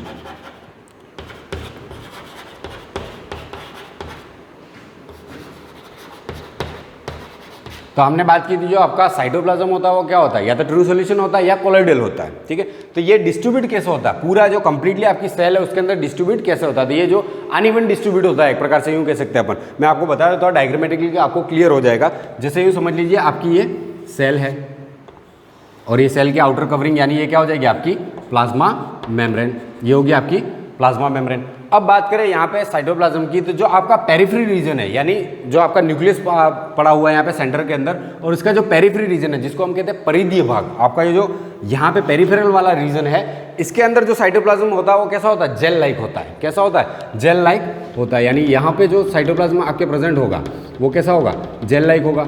और कहाँ पे प्रेजेंट होगा, आपके पेरिफेरी रीजन के अंदर, मतलब आपकी जो सेल वॉल है आपकी जो प्लाज्मा मेम्ब्रेन है उसके पेरिफेरी रीजन में जो साइटोप्लाज्म डिस्ट्रीब्यूटेड होता है वो कैसा होता है, जेल लाइक सब्सटेंस होता है।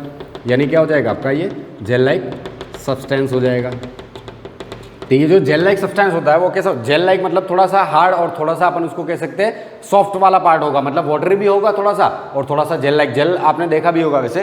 तो ये जो सब्सटेंस होगा यहाँ पे जो साइटोप्लाज्म डिस्ट्रीब्यूटेड होता है कहाँ पे, आपकी प्लाज्मा मेम्ब्रेन की पेरिफेरी रीजन में जो साइटोप्लाज्म डिस्ट्रीब्यूटेड होता है उसको हम क्या कहते हैं, जेल, या फिर उसको कह सकते हैं एक्टोप्लाज्म। क्या कह सकते हैं, एक्टोप्लाज्म। तो इसको एक्टोप्लाज्म कहा जा सकता है या इसको अपन कह सकते हैं जेल। और आपका जो सेंटर में जो साइटोप्लाज्म होगा, यानी सेंटर में जो साइटोप्लाज्म होता है वो कैसा होता है, वो साइटोप्लाज्म होता है आपका बिल्कुल वाटरी होता है। कैसा होता है, वाटरी सब्सटेंस होता है, यानी आपका ये जो सेंटर की तरफ होगा ये कैसा होगा, वाटरी सब्सटेंस होगा, जिसको हम क्या कहते हैं, सोल। आपको ये दो नाम याद रखने, जेल और सोल। तो आपका जो साइटोप्लाज्म होता है वो अनइवन डिस्ट्रीब्यूशन होता है, यानी कैसा कि जो आपका पेरिफेरी रीजन है उसमें जो साइटोप्लाज्म प्रेजेंट होगा वो कैसा होगा, जेल लाइक होगा, जिसको हम एक्टोप्लाज्म भी कहते हैं। और आपका जो सोल टाइप होगा, यानी सोल टाइप जो सब्सटेंस होगा वो सोल क्यों कहते हैं उसको, क्योंकि ये क्या होता है, थोड़ा वाटरी होता है। कैसा होता है, वाटरी,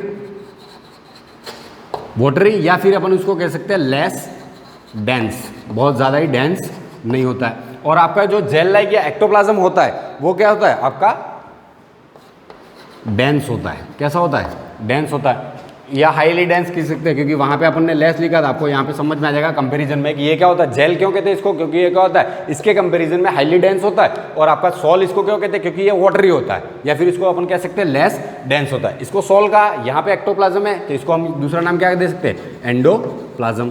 इसको क्या कह सकते हैं, एंडोप्लाज्म कह सकते हैं। ठीक है, तो यहाँ पे आपको क्लियर हो जाना चाहिए कि आपका जो साइटोप्लाज्मिक डिस्ट्रीब्यूशन कैसे होता है, यानी जो आपका साइटोप्लाज्म होता है वो कंप्लीटली एक जैसा नहीं होगा। जो पेरिफेरी रीजन के अंदर प्रेजेंट होगा वो कैसा होगा, जेल लाइक होगा, और आपके जो सेंटर में प्रेजेंट होगा वो कैसा होगा, सोल, या इसको अपन कह सकते हैं वाटरी होगा या लेस डेंस होगा, जिसको हम एंडोप्लाज्म भी कह सकते हैं। तो आपको यहाँ पे क्लियर हो गया होगा। और आपका जो जेल और सोल वाला सब्सटेंस है वो क्या होते हैं, इंटर कन्वर्टेड होते हैं या इंटर कन्वर्टेबल होते हैं। क्या होते हैं, जेल, ये याद रखना, gel and sol are interconverted. मतलब ये क्या होते हैं, एक दूसरे में इंटर कन्वर्ट हो सकते हैं। जैसे मैं बता दूं आपको, यहाँ पे हो गया आपका जेल और यहाँ पे हो गया आपका सोल, तो ये इंटर कन्वर्टेड होते हैं। तो अपन साइन कैसे लगाते हैं, तो जेल से सोल बन सकता है और सोल से वापस जेल भी बन सकता है। ये क्या होते हैं, एक दूसरे में इंटर कन्वर्टेड होते हैं। आपको ये नोट करना है क्योंकि ये बहुत इंपॉर्टेंट बात हो जाती है कि जेल और सोल जो होते हैं वो क्या होते हैं, इंटर कन्वर्टेड होते हैं। अब ये इंटर कन्वर्टेड होते हैं तो फायदा क्या है, तो जैसे मैं पहली क्लास में हमने देखा था, टाइम की वजह से रह गया था, तो मैं आपको वहाँ पे एक्सप्लेन नहीं कर सका था सूडोपोडिया मूवमेंट या फिर अपन कह सकते हैं सूडोपोडिया फॉर्मेशन या वेसिकल फॉर्मेशन के बारे में। तो ये वेसिकल फॉर्मेशन या सूडोपोडिया फॉर्मेशन के लिए ही हेल्प करता है, यानी ये इंटर कन्वर्टेड होते हैं जिसकी वजह से ये सूडोपोडिया फॉर्मेशन या वेसिकल फॉर्मेशन कर सकते हैं। कैसे, तो इसको एक डायग्रामेटिकली अपन देख लेते हैं। जैसे यहाँ पे कोई फूड सब्सटेंस पड़ा हुआ है, यहाँ पे कोई फूड सब्सटेंस पड़ा हुआ है यूँ समझ लीजिए, और ये आपकी सेल है, ये आपकी सेल है। अब ये सेल इसको एनगल्फ करना चाहती है। हमने देखा था ये क्या करेगी, एंडोसाइटोसिस प्रोसेस में जाएगी और या तो फैगोसाइट करेगी या पिनोसाइट करेगी, जैसा सब्सटेंस है सॉलिड हो या लिक्विड हो उसके अकॉर्डिंग, ये हमने पहले डिस्कस कर लिया। आपकी प्लाज्मा मेम्ब्रेन क्या है, मॉडिफाई होगी। क्या होगी, मॉडिफाई होगी। अब ये मॉडिफाई होने के लिए इसी डायग्राम में हम इसको देख लेते हैं ताकि दूसरा बनाना नहीं पड़े। तो जैसे ये आपका डायग्राम है, ये समझ लीजिए यहाँ पे पेरिफेरी रीजन में क्या आपका जेल सब्सटेंस है और सेंटर में आपका क्या वाटरी सब्सटेंस है। अब ये सॉरी ये क्या होगा, मॉडिफाई होगी। तो यूँ समझ लीजिए यहाँ पे कोई सब्सटेंस प्रेजेंट है या फिर कोई फूड पार्टिकल यहाँ पे प्रेजेंट है। अब इसको क्या करना है, एंगल्फ करना है। तो या तो ये सूडोपोडिया या फिर वेसिकल फॉर्मेशन करेगा। तो हम देखते हैं वेसिकल या सूडोपोडिया फॉर्मेशन कैसा होगा, कुछ ऐसे हमने देखा था। यहाँ पे ये इसको क्या करेगी, एनगल्फ करने की कोशिश करेगा। अब यहाँ पे होता क्या है, तो जब ये सूडोपोडिया फॉर्मेशन करता है और इसको एनगल्फ करने की कोशिश करेगा, तब क्या होता है कि जेल वाला जो होता है वो पार्ट क्या करता है, रिजिडिटी प्रोवाइड करता है वहाँ पे प्लाज्मा मेम्ब्रेन को। मतलब वो वाला पार्ट क्या रहेगा, आपका रिजिड रहेगा। तो यहाँ पे होता क्या है, जब इसको सूडोपोडिया फॉर्मेशन करना होता है तो ये जेल वाला सब्सटेंस यहाँ से हट जाता है और आपका जो वाटरी सब्सटेंस है यहाँ पे आ जाएगा। और वाटरी सब्सटेंस यहाँ पे आने की वजह से क्या हो जाता है, प्लाज्मा मेम्ब्रेन लूज हो जाती है। क्या हो जाती है, लूज हो जाती है और फ्लेक्सिबल हो जाएगी, जिसकी वजह से ये क्या करेगा, ऐसा स्ट्रक्चर बना लेगा। और फिर बाद में यहाँ पे जो पार्ट है, यानी ये क्या हुआ, इंटर कन्वर्टेड हुआ, यहाँ पे क्या आ गया आपका सोल वाला पार्ट हो गया, और जैसे ही सोल वाला पार्ट यहाँ पे आया और ये जैसे ही सेल इंक्लूड मतलब वेसिकल फॉर्मेशन हुआ, इसके बाद यहाँ पे वापस क्या आ जाता है, यहाँ पे जेल सब्सटेंस आ जाता है। जेल सब्सटेंस आने की वजह से वापस ये क्या हो जाएगा, रिजिड हो जाएगा और उसी स्ट्रक्चर में रहेगा और फिर फूड पार्टिकल को क्या करेगा, एनगल्फ करेगा और वापस नॉर्मल सिचुएशन में आ जाएंगे। तो ये क्या होते हैं, इंटरकन्वर्टेड होते हैं और सूडोपोडिया फॉर्मेशन और वेसिकल फॉर्मेशन में भी हेल्प करते हैं। तो आपको ध्यान रखना है साइटोप्लाज्मिक डिस्ट्रीब्यूशन होता कैसे है। तो ये यहाँ पे आपको क्लियर हो गया होगा, ये क्या हो गया आपका वेसिकल फॉर्मेशन, वेसिकल फॉर्मेशन या इसको हम कह सकते हैं सूडोपोडिया फॉर्मेशन। और ये करता कौन है, साइटोप्लाज्मिक मैट्रिक्स। तो हमने बता दिया कि यहाँ पे साइटोप्लाज्मिक डिस्ट्रीब्यूशन होता कैसे है। तो जो पेरिफेरल रीजन में प्रेजेंट होता है वो आपका क्या होता है, जेल लाइक होता है, और आपका जो सेंटर में प्रेजेंट होगा वो क्या होगा, सॉल होगा या वाटरी होगा, लेस डेंस होगा, जिसको हम एंडोप्लाज्म भी कह सकते हैं, जेल को एक्टोप्लाज्म, और वो हाईली क्या होता है, डेंस होता है, जिसकी वजह से वो रिजिड रहता है पार्ट। ठीक है। इसके बाद हम देखते हैं कि जो आपका साइटोप्लाज्म है वो एक सर्कुलर मूवमेंट शो करता है। क्या करता है, सर्कुलर मूवमेंट ऑफ साइटोप्लाज्म। तो जो आपका साइटोप्लाज्म है वो एक जगह खड़ा नहीं रहता है, यूं नहीं समझे जैसे वाटरी सब्सटेंस है या जेल लाइक है तो एक ही जगह पड़ा रहता है, वो एक जगह पड़ा नहीं रहता, वो रोटेशन करता है। अब वो रोटेशन किस टाइप से करता है, तो उसको हम कह सकते हैं सर्कुलर मूवमेंट करता है। वो क्या करता है, सर्कुलर मूवमेंट करता है। तो इसको हम लिख सकते हैं कि circular movement of cytoplasm is called cyclosis. Circular movement of cytoplasm is called, क्या कहते हैं उसको, साइक्लोसिस। क्या कहा जाता है, साइक्लोसिस। इसको साइक्लोसिस कहा जाता है। यहाँ पे ये ध्यान रखना, कभी भी पूछा जा सकता है व्हाट इज साइक्लोसिस, तो सीधे हमको पता होना चाहिए कि जब साइटोप्लाज्म सर्कुलर मूवमेंट करता है तो उस प्रोसेस को हम क्या कहते हैं, साइक्लोसिस कहते हैं। तो यहाँ पे आपको क्लियर हो गया कि circular movement of cytoplasm is called या इज नॉन एज साइक्लोसिस। अब ये सबसे पहले रिपोर्ट किसने कहता है, किसने बताया था कि साइटोप्लाज्म जो होता है वो सर्कुलर मूवमेंट करता है या वो रोटेटरी मूवमेंट करता है या कैसा भी मूवमेंट करता है, लेकिन वो मूवमेंट करता है वो किसने बताया था, तो फर्स्ट रिपोर्टेड बाय एक साइंटिस्ट है, रिपोर्टेड बाय एमिकी करके साइंटिस्ट थे। उन्होंने सबसे पहले बताया था कि साइटोप्लाज्म जो सर्कुलर मूवमेंट करता है उसको क्या कहते हैं, साइक्लोसिस कहा जाता है। तो साइक्लोसिस के बारे में सबसे पहले बताने वाले कौन थे, एमिकी करके साइंटिस्ट थे, उन्होंने बताया था। अब ये मतलब मूवमेंट करता कैसे है, तो जो साइक्लोसिस है वो दो टाइप का होता है। मतलब आपका जो साइटोप्लाज्म होता है वो दो टाइप से मूवमेंट करता है, या तो रोटेशनल सर्कुलेशन करेगा या फिर सर्कुलेशन मूवमेंट करेगा। तो किस टाइप का, एक तो रोटेशनल मूवमेंट होती है और दूसरी सर्कुलेशन मूवमेंट होती है। अब ये होता क्या है तो वो देख लेते हैं हम।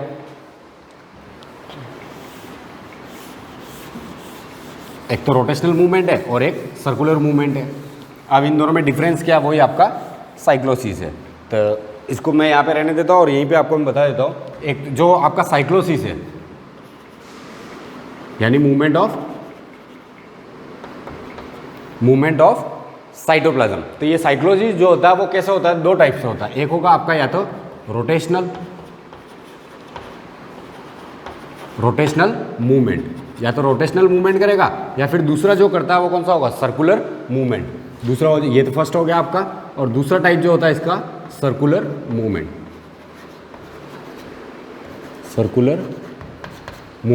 अब ये होता क्या है, दोनों में डिफरेंस क्या है, क्योंकि रोटेशन को हम सर्कुलर ही मानते हैं, सर्कुलर को रोटेशन भी मानते हैं, लेकिन इन दोनों में डिफरेंस क्या हो जाता है, दोनों वर्ड के अंदर बहुत बड़ा डिफरेंस है। यहाँ पे आपको ध्यान रखना है कि जो रोटेशनल मूवमेंट होता है, रोटेशनल मूवमेंट का मतलब क्या है, जैसे आपकी ये सेल है, अब सेल के अंदर यूँ समझ लीजिए एक क्या है, वैक्यूल प्रेजेंट है। क्या प्रेजेंट है, एक वैक्यूल प्रेजेंट है, वो भी बिगर साइज वाला, मतलब बिग वैक्यूल प्रेजेंट है उसके अंदर। जैसे प्लांट सेल के अंदर हमने डिस्कस की थी, उनके अंदर जो वैक्यूल्स होते हैं वो क्या होते हैं, बिगर होते हैं कंपेरिजन टू एनिमल सेल्स, क्योंकि उनके अंदर या तो वैक्यूल होते ही नहीं या टाइनी होते।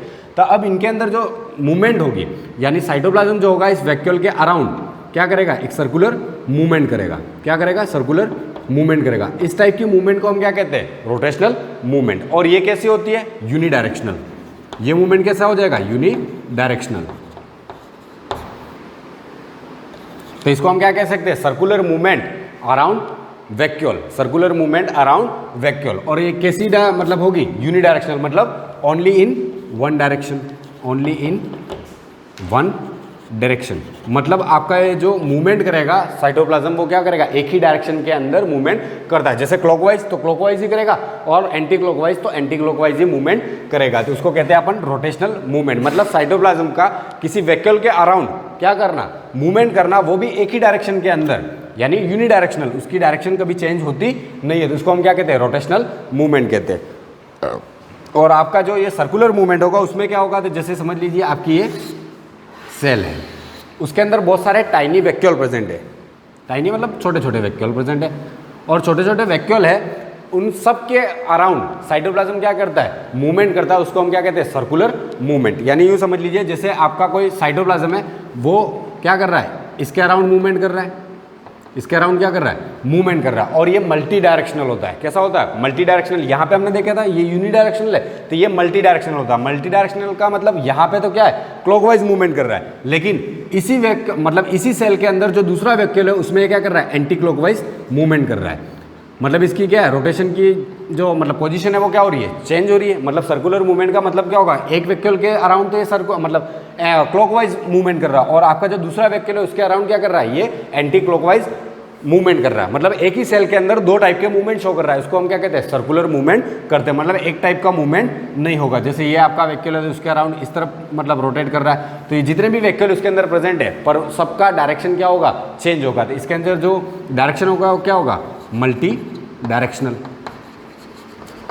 एक ही टाइप का क्या होता है, रोटेशन नहीं होता। आपको ध्यान रखना है कि सर्कुलर मूवमेंट का मतलब क्या होगा कि जितने भी टाइनी वैक्यूल है उनके अराउंड जब साइटोप्लाज्म आपका क्या करता है, रोटेट करता है, पर रोटेट कैसे करेगा, किसी वैक्यूल के अराउंड ये क्या कर रहा है, टाइनी वैक्यूल मतलब छोटे होंगे, उनके अराउंड जो सर्कुलर मूवमेंट कर रहा है वो कैसे कर रहा है, किसी में तो क्लॉकवाइज है, तो उसी सेल के अंदर जो दूसरे वैक्यूल है उनके अराउंड क्या कर रहा है, ये एंटी क्लॉकवाइज मूवमेंट कर रहा है। मतलब एक ही साइटोप्लाज्म दो टाइप के मूवमेंट एक साथ शो कर रहा है, या बहुत सारे मूवमेंट शो कर रहा है, दो टाइप के होंगे, क्लॉकवाइज और एंटी क्लॉकवाइज, तो उसको हम कहेंगे सर्कुलर मूवमेंट। और आपका रोटेशनल मूवमेंट का मतलब क्या हो जाएगा, एक बिगर वैक्यूल जहाँ पे प्रेजेंट है और उस बिगर वैक्यूल के अराउंड जब एक ही डायरेक्शन में साइटोप्लाज्म आपका क्या करता है, रोटेट करता है, तो उसको हम क्या कहेंगे, रोटेशनल मूवमेंट कहते हैं। तो आपको यहाँ पे क्लियर होगा ये क्या होता है, रोटेशनल और सर्कुलर मूवमेंट। इसके बाद जो लास्ट आपका डिस्कस करने वाला टॉपिक है, मैं आपको बता देता हूँ कि साइटोप्लाज्म के बारे में हमने देख लिया, साइक्लोसिस तक भी देख लिया, और साइटोप्लाज्म यहाँ पे आपका क्या हो जाता है, खत्म हो जाता है। लेकिन प्रोटोप्लाज्म क्या होता है, अब यहाँ पे ये कन्फ्यूजन होता है, किसको प्रोटोप्लाज्म कहेंगे। तो मैं आपको बता देता हूँ, जैसे आपके ये सेल है, ये आपकी सेल है, उसके अंदर ये न्यूक्लियस है। सेल के अंदर यहाँ पे जो लिक्विड कंटेंट होता है उसको हमने क्या कहा था, इसको हमने कहा था साइटोप्लाज्म। इसको क्या कहता है, साइटोप्लाज्म कहा था। और ये जो आपका न्यूक्लियस है इसके अंदर भी फ्लूइड होता है, इसके अंदर भी क्या होता है, फ्लूइड होता है। इसको क्या कहा था हमने, इसको हम कहते हैं न्यूक्लियोप्लाज्म। इसको क्या कहते हैं, जब सेल ऑर्गेनेल पढ़ेंगे मैं बताऊंगा, इसको कहते हैं न्यूक्लियोप्लाज्म। तो जब प्रोटोप्लाज्म की बात की जाए तो उसके अंदर क्या हो जाएगा, होल कंटेंट ऑफ सेल, मतलब फ्लूइडी जो सब्सटेंस है सेल का वो पूरा क्या कहलाएगा, प्रोटोप्लाज्म। जैसे nucleoplasm plus cytoplasm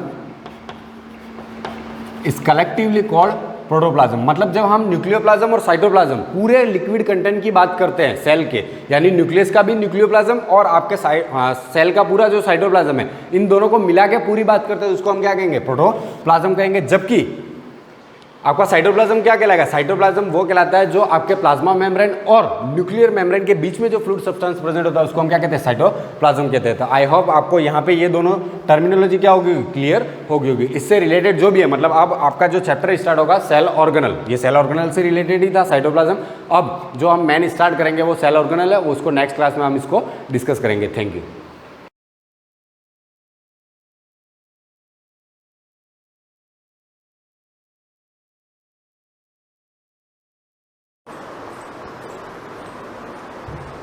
good morning students, welcome to the class.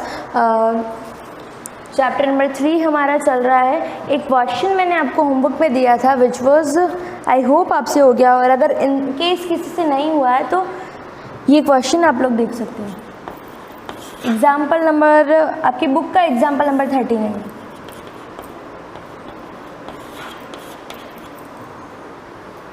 Question कुछ ऐसा है, मैंने बताया था कि क्वेश्चन में आपको गिवन है if a plus B plus C is equal to 180 degree है तो सिद्ध कीजिए, देन प्रूव दैट क्या प्रूव करना है आपको कि sine A plus sine B plus sine C is equal to 4 cos a/2 into cos b/2 into cos c/2। ये चीज़ आपको प्रूफ करनी, तो कैसे करेंगे? LHS लेके चलना है।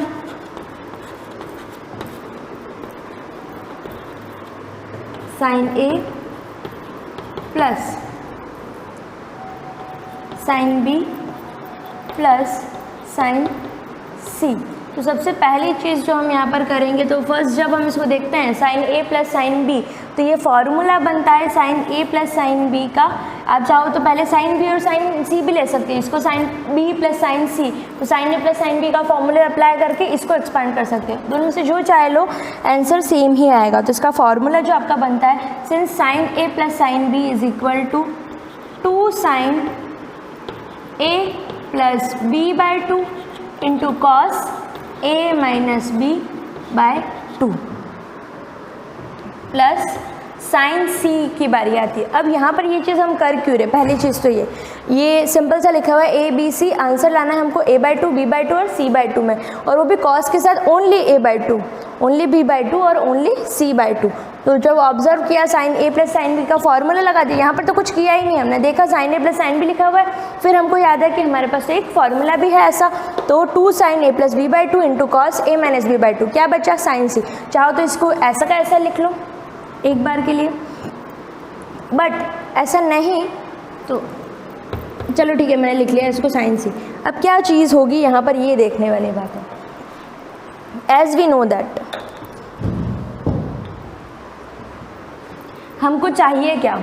हाफ एंगल्स चाहिए। अब यहाँ पर आ रहे a प्लस b/2, यहाँ पर आ रहा है a minus b/2। Individually only a/2 only b/2 नहीं मिल रहा, सिंगल c/2 अभी तक नहीं आया है। तो अभी अपन देखते हैं यहाँ पर क्या की जा सकती है। हमने ये चीज़ ऑब्जर्व करी है, ये एक फार्मूला है, एक साइन का डबल एंगल का फॉर्मूला हमने पढ़ा है। Sine 2 theta is equal to होता है sine theta into cos theta, ये चीज़ होती है। यही मैं कहूँ कि sine theta is equal to क्या होना चाहिए? दिस थिंग, इसकी जगह पर थीटा है तो आपका फॉर्मूला क्या बनना चाहिए? सॉरी, यहाँ पे 2 साइन थीटा कॉस थीटा, तो ये बनना चाहिए 2, यहाँ पर डबल है 2 थीटा हो गया थीटा, यहाँ 4 थीटा होता तो यहाँ पर 2 थीटा, यहाँ 6 थीटा होता तो यहाँ पर 3 थीटा। कैसे? तो अगर नहीं समझ आ रहा तो आप इस थीटा को 2 थीटा के फॉर्म में लिखो। कैसे लिखोगे? साइन 2 मल्टीप्लाई में 2 लिया है, तो यहाँ पर क्या रखूँ कि थीटा बन जाए पूरा θ/2। तो इसकी प्लेस पे अपन ये चीज़ लिखेंगे तो भी थीटा ही है, लिखने का तरीका अलग है। इसको पढ़ेंगे sine 2 theta. Sine 2 theta is equal to होता है 2 sine theta into cos theta. तो साइन थीटा की जगह हम लिख सकते हैं 2 साइन θ/2 कॉस θ/2। ये डबल एंगल का जो लॉजिक है वो यही है। जिस साइन 2 थीटा लिखा है उस चीज़ को हम लिख सकते हैं 2 sine theta into cos theta. यहाँ डबल एंगल है तो हम यहाँ हाफ एंगल के फॉर्म में लिखना चाह रहे हैं, इसका जस्ट हाफ एंगल लिया जाएगा तो उसको इस तरीके से लिखेंगे 2 साइन थीटा कॉस थीटा। इस तरीके से साइन थीटा इक्वल टू है, तो उस केस में हम लोग क्या करेंगे, इसका हाफ एंगल रहेगा तो 2 साइन, इसका हाफ एंगल थीटा का हाफ कितना हो जाएगा θ/2। तो यहाँ पर एंगल्स जो है θ/2 है, 2 साइन θ/2 कॉस θ/2। तो अब इस चीज़ को यहाँ देखा हमने साइन सी, हमको चाहिए हाफ एंगल, हमको चाहिए c/2, c को c/2 में लाना है। तो जब हम साइन की जब फॉर्मूलाज देखते हैं तो हमको याद आता है कि if we are taking double angle वाला फार्मूला साइन 2 थीटा, तो उस केस में थीटा बनता है, और अगर ओनली थीटा लेते तो θ/2 आता है। तो हमको अगर हाफ चाहिए इसका तो डबल एंगल वाला फार्मूला लगाना पड़ेगा। हमको c का हाफ चाहिए, c/2 चाहिए, तो हम फॉर्मूला लगेंगे साइन 2 थीटा वाला। तो उसके अकॉर्डिंग ये क्या बनेगा, इसको तो एज इट इज़ लिखा है अभी मैंने, a plus b/2 cos a minus b/2। अब इस चीज़ को मैं लिखूंगी साइन c, साइन थीटा लिखा है तो ये हो जाएगा 2 साइन θ/2। ये डबल है तो उसका हाफ यहाँ पर आएगा, मल्टीप्लाई में 2 sine c/2 into cos c/2 according to this formula. If sin theta is equal to 2 sin θ/2 cos θ/2, तो उस तरीके से sin c हो जाएगा 2 sin c/2 cos c/2। देखो यहाँ पर ये कोई पर्टिकुलर फॉर्मूला नहीं है, main formula is this sin 2 θ is equal to 2 sin θ cos θ। अब आपके एंगल के अकॉर्डिंग वो चीज़ चेंज होती जाती है। तो कहीं पर लिखा है 2 sin, यहाँ पर लिखा है sin 60 डिग्री, तो आपको फॉर्मूला लगाना है। आपको क्या चाहिए यहाँ पे 30 डिग्री चाहिए, मुझे यहाँ पर 60 से कुछ काम नहीं है, मुझे सिर्फ एंगल 30 डिग्री चाहिए। तो 30 कब पॉसिबल है, अगर मैं डबल एंगल का फॉर्मूला लगाती हूँ। इसको अगर मैं 2 × 30 डिग्री लिखती हूँ तो क्या पढ़ूंगी, sin 2 θ is equal to 2 sin θ into cos theta. तो 60 का जस्ट हाफ एंगल हमारे पास आ गया 30। तो हमको C नहीं चाहिए, प्रूफ में c/2 चाहिए। तो c/2 तभी आएगा जब हम डबल एंगल का फॉर्मूला लगाएंगे, इसको एज डबल पढ़ेंगे तो 2 sin θ cos θ। तो C का हाफ हो जाएगा, इधर भी C का हाफ हो जाएगा। क्लियर है ये चीज़? अब ये हो गया। अब इसके बाद देखना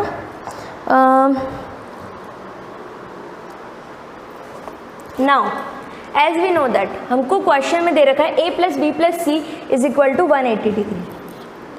since a + b + c is equal to 180 degree, what do you want, a/2 b/2 and c/2। तो हमको क्या चाहिए, a/2 का वैल्यू चाहिए, b/2 और c/2 का वैल्यू चाहिए। तो इसका मतलब a + b + c से ज़्यादा इंपॉर्टेंट हमारे लिए हाफ एंगल है। तो पूरी दोनों इक्वेशंस को हम डिवाइड बाय 2 कर देंगे।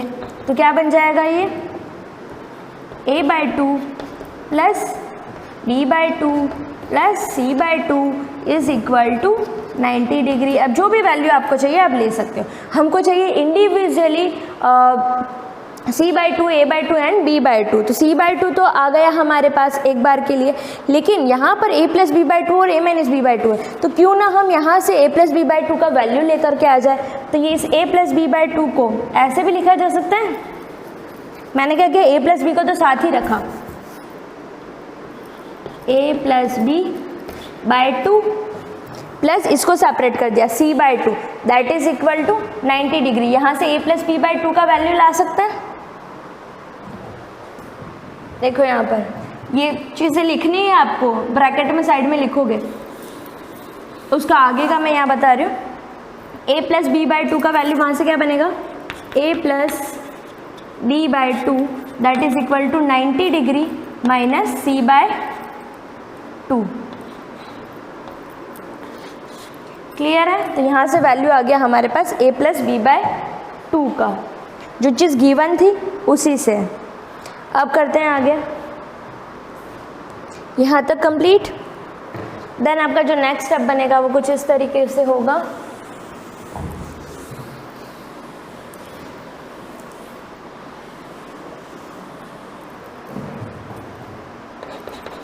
नेक्स्ट स्टेप क्या होना चाहिए, 2 sin a + b/2। इसकी जगह पर क्या लिख सकते हैं हम, 90 - c/2। तो इस a + b/2 की जगह मैं लिखूंगी 90 - c/2 दैट इज डिग्री। क्या है, मल्टीप्लाई में cos a - b/2 plus sin c, ये 2 sin c/2 plus 2 sin c/2 cos c/2। अब देखो यहाँ पर लिखा है sin 90 - c/2। व्हेनेवर ये चीज़ लिखी रहती है कि sin 90 - थीटा, इसका मतलब साइन कॉस में कन्वर्ट हो जाता है, कॉस थीटा। और सिंस ये है सेकंड क्वाड्रेंट में हमारा साइन पॉजिटिव होता है एट शुगर, यानी कि साइन पॉजिटिव साइन 90 - थीटा है ना, यहाँ साइन 90 - थीटा का हो जाएगा कॉस थीटा। तो सेकंड क्वाड्रेंट की बात करें, सेकंड क्वाड्रेंट में तो आपका जो कॉस होता है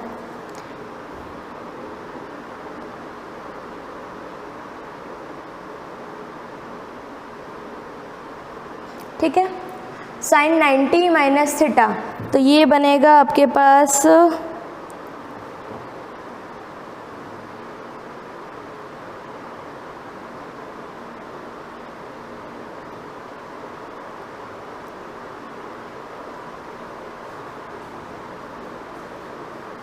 ठीक है। कॉस थीटा, यहाँ पर इस चीज़ को लिख लेंगे 2 कॉस c/2 और यहाँ पर है कॉस a माइनस b/2, ये ऐसा का ऐसा cos a minus b/2 plus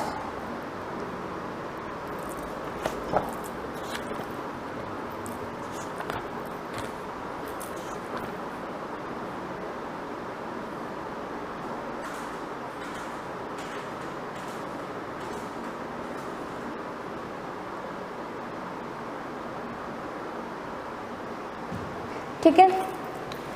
2 cos c/2 cos a minus b/2 2 sin c/2 cos c/2, यहाँ पर जो भी कॉमन निकल रहा है वो निकाल दो। 2 cos c/2, अंदर क्या बचा, ये चीज़ कॉमन निकल गई थी, यहाँ बचा cos a minus b upon 2 plus 2 sin c/2 cos 2, ये 2 कॉमन निकल गया बचा sin c/2। अगेन यहाँ पर फॉर्मेशन बन रहा है cos a plus sin b का।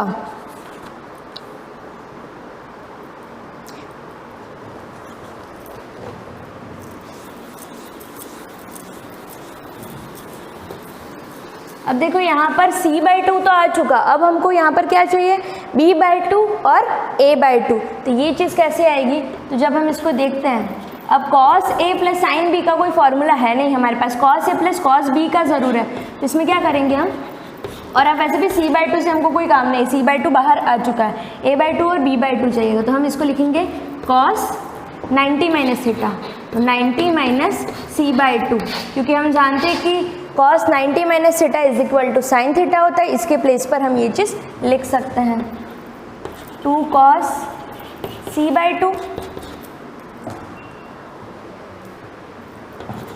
2 cos c/2, यहाँ पर क्या बनेगा cos a plus cos b का फॉर्मूला,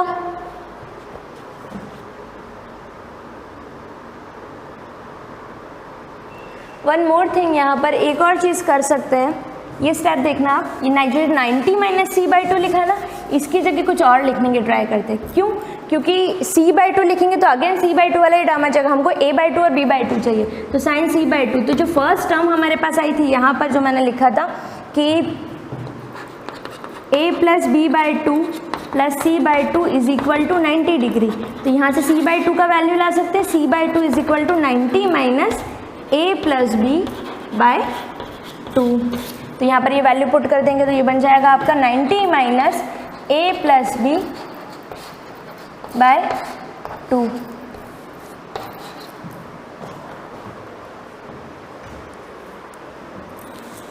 अब देखो आगे क्या होता है, 2 cos c/2 cos a minus b/2, और यहाँ पर क्या हो जाएगा sin 90 माइनस थीटा यानी कि cos theta cos a plus b/2।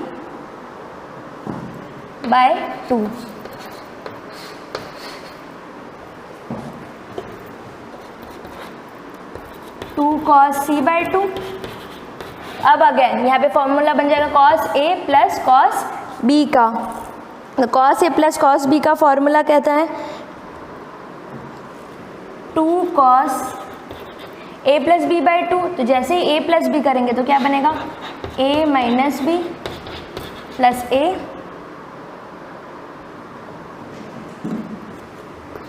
Plus b/2, तो यहाँ से हमारे पास आ जाएगा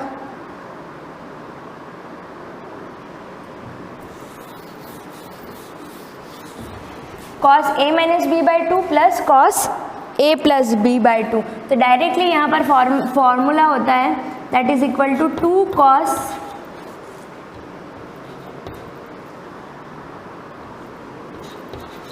a इंटू cos b।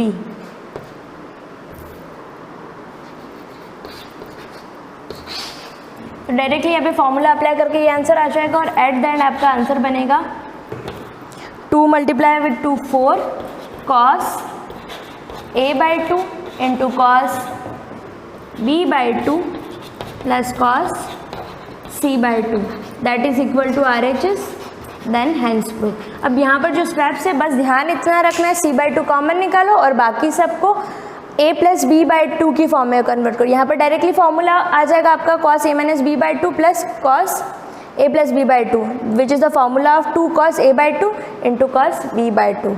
इस तरीके से फॉर्मूला हो जाएगा। आगे जो एक्सरसाइज है हम नेक्स्ट क्लास में कंटिन्यू करेंगे। Thank you.